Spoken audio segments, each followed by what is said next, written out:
Un nouveau rendez-vous pour cette nouvelle saison de Week-end Première. Tous les week-ends avant le journal de la demi, cette Histoire de France.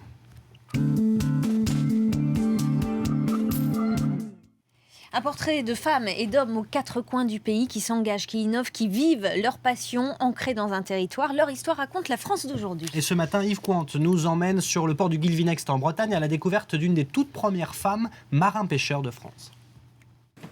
6 h du matin. Le soleil n'est pas encore levé, mais déjà Arlène s'active sur le pont. Matelot stagiaire, elle s'efforce depuis plusieurs mois de suivre le rythme effréné de sa patronne, Scarlett Lecor, figure du port du Guilvinec, l'une des premières femmes marins-pêcheurs de France. Tu vois des grands vandales comme on a là derrière. À bord de son bateau, un filayeur de 7 mètres, Scarlett écume la baie de Menmeur 2 fois par jour, 200 jours par an. Et ce matin, elle espère ramener des rougets dans ses filets, une pêche qui se joue, dit-elle, au quart d'heure près.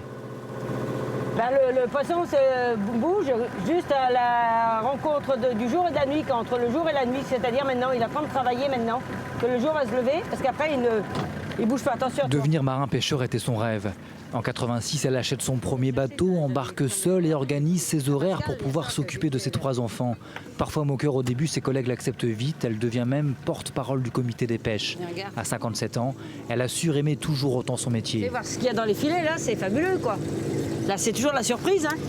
Scarlett ne nie pas pour autant la difficulté du travail. Quelques aménagements à bord l'aident à s'économiser, comme un embrayage à l'avant du bateau pour limiter ses efforts. Et surtout les doubles commandes, pour avoir tout là sous la main. J'ai 2 postes de pilotage sur mon bateau. Ouais, génial, regarde. Dans ses filets, un mulet, mais pas sûr que le matelot soit aussi enthousiaste que la patronne. Étudiante au lycée maritime et fascinée elle aussi par la mer, Arlène cherchait à savoir si elle était faite pour ce métier. Et sans aucun doute, la réponse est non. Donc je voulais aller au bout, je me suis dit peut-être avec le temps j'ai un peu plus aimé, mais le poisson ça passe pas. Ouais, le contact, l'odeur, la texture, un peu tout, quoi. Si Arlène admire la force de sa patronne, elle n'envie pas l'intensité de ses journées. Car à peine rentrée au port, Scarlett file vendre elle-même sa marchandise. Bilan ce matin, 200 € récoltés. Pas de sieste l'après-midi, elle travaille dans son atelier de transformation d'algues lancé en 96. Pour moi, je ne travaille pas. Je ne fais que ce que j'ai envie de faire. C'est pas pareil. Attends, je suis en train de réfléchir.